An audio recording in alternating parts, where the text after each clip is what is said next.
लो friend, 800 सालों से store की हुई नॉलेज को 12th सेंचुरी में, मतलब कि आज से 1400 साल पहले बख्तियार खिलजी जलाकर राख कर दिया। दोस्तों, हम बात कर रहे हैं नालंदा विश्वविद्यालय की, और बख्तियार खिलजी इसे क्यों जलाया ये तो हम वीडियो में आगे समझेंगे। लेकिन अभी ये समझिए, इस विश्वविद्यालय में दुनिया की सबसे बड़ी लाइब्रेरी थी और इस लाइब्रेरी में लगभग 90 लाख बुक का कलेक्शन था। इस यूनिवर्सिटी की जानकारी हमें हुइंगसेंग और इट्सिंग जैसे चाइनीज ट्रेवलर की अकाउंट से मिलती है।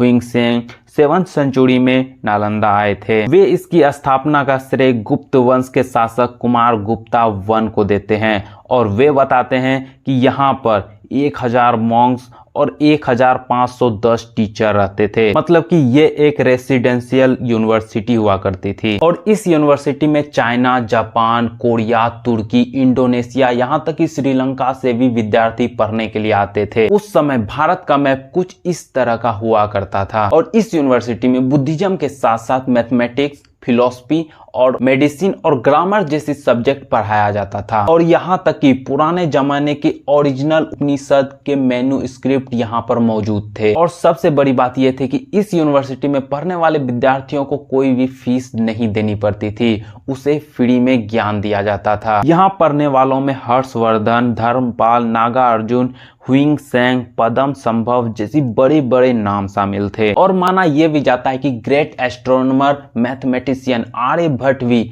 यहाँ के हेड हुआ करते थे। दोस्तों, नालंदा यूनिवर्सिटी पर एक नहीं बल्कि 3 आक्रमण हुए थे। पहला आक्रमण 455 से 467 एडी के बीच में समुद्रगुप्त के समय हुनस ने किया था, जो कि सेंट्रल एशिया के ट्राइबल ग्रुप थे, जो कि खैबर पास के रास्ते इंडिया में एंटर हुए थे। लेकिन स्कंदगुप्त जीतने के बाद इस बिल्डिंग को फिर से रिस्टोर करते हैं, इसे फिर से एक नई बिल्डिंग, एक बड़ी बिल्डिंग बनाकर इंप्रूव कर देते हैं। और नालंदा पर दूसरा आक्रमण 7th सेंचुरी में हुआ, जो कि बंगाल के राजवंश गोदास के द्वारा किया गया था। लेकिन इस आक्रमण के बाद बुद्धिस्ट किंग हर्षवर्धन ने इस नालंदा विश्वविद्यालय को फिर से रिबिल्ड कर देते हैं। अब जो इस नालंदा यूनिवर्सिटी पे तीसरा आक्रमण हुआ, यह इस नालंदा यूनिवर्सिटी को इतिहास की पन्नों तक ही सीमित कर दिया। और यह तीसरा आक्रमण 1193 एडी में हुआ था, जो कि बख्तियार खिलजी द्वारा किया गया था। ऐसा कहा जाता है कि बख्तियार खिलजी एक बार बहुत ज्यादा बीमार पड़ गए थे और बहुत से इलाज और हकीमों के उपचार के बावजूद भी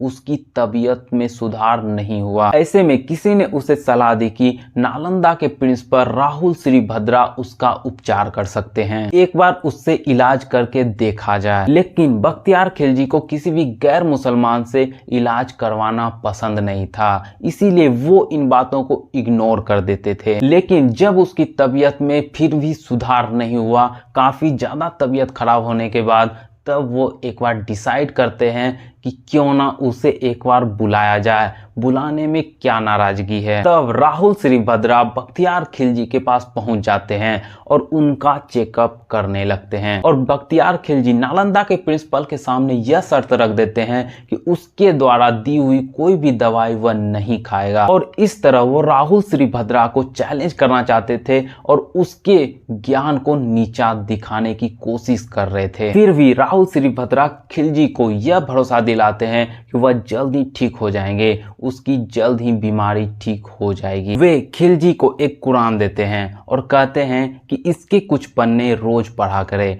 और खिलजी डेली ऐसा ही करता रहा और कुछ समय बाद उसकी तबीयत में सुधार हो गई और वह पूरी तरह ठीक हो गया। उसकी तबीयत सुधरने के पीछे कारण ये थे कि उस कुरान के पन्नों पर श्रीभद्रा दवाई लगा दिए थे। जब भी वे उस पन्ने को पलटते थे तो वह दवाई खिलजी तक पहुंच जाती थी और इस तरह से वे पूरी तरह ठीक हो जाते हैं। लेकिन जब इस बात का पता खिलजी को चला तो वह बहुत ही इनसिक्योर और जेलसी फील करते हैं। ये लगता है कि उन लोगों के पास हमारे हकीमों से ज्यादा ज्ञान कैसे है, बस इसीलिए वे फैसला करते हैं कि इस ज्ञान के सोर्स को ही खत्म कर दिया जाए। और इसी जेलसी की वजह से वह इस नालंदा यूनिवर्सिटी पर आक्रमण कर देते हैं। हजारों की संख्या में रह रहे बुद्धिस्ट और मॉन्क की बेरहमी से हत्या कर देते हैं और बहुत से स्कॉलर्स को तो वो जिंदा ही जला देते हैं और इस तरह से चारों तरफ अफरा तफरी मच जाती है। और इसके बाद यहाँ की सबसे बड़ी लाइब्रेरी में आग लगा दी जाती है। हिस्टोरियन मिन्हाज सीरीज अपने किताब तबाकत ए नसीरी में लिखते हैं कि इन किताबों को जलने में 3 महीने का समय लग गया।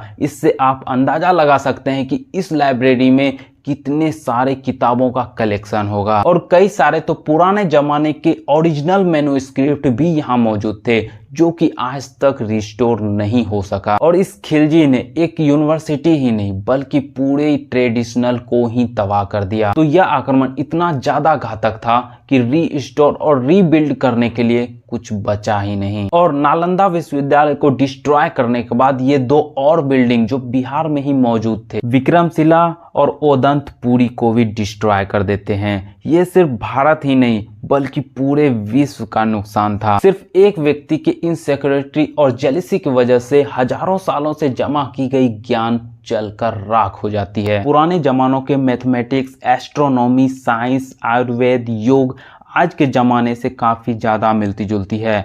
आज के जमाने के कई सारे मैथमेटिक्स थ्योरी और कॉन्सेप्ट पुराने मैथमेटिशियन को पता थे। जैसे कि बोधायन ने कई सारे कॉन्सेप्ट और थ्योरी दिए थे जो कि उसी में से एक थी पाई की वैल्यू, जो कि इन्होंने ही कैलकुलेट की थी, जिससे किसी भी सर्कल का एरिया और सरकमफेरेंस निकाला जा सकता है। और उसके बुक सब सूत्रा में पाइथागोरस जैसा इक्वेशन पाइथागोरस से पहले ही उसके बुक में देखने को हमें मिलता है। दोस्तों, एंशिएंट इंडियन की साइंटिफिक अचीवमेंट की बात हम अगले वीडियो में करेंगे। वीडियो को पूरा देखने के लिए धन्यवाद।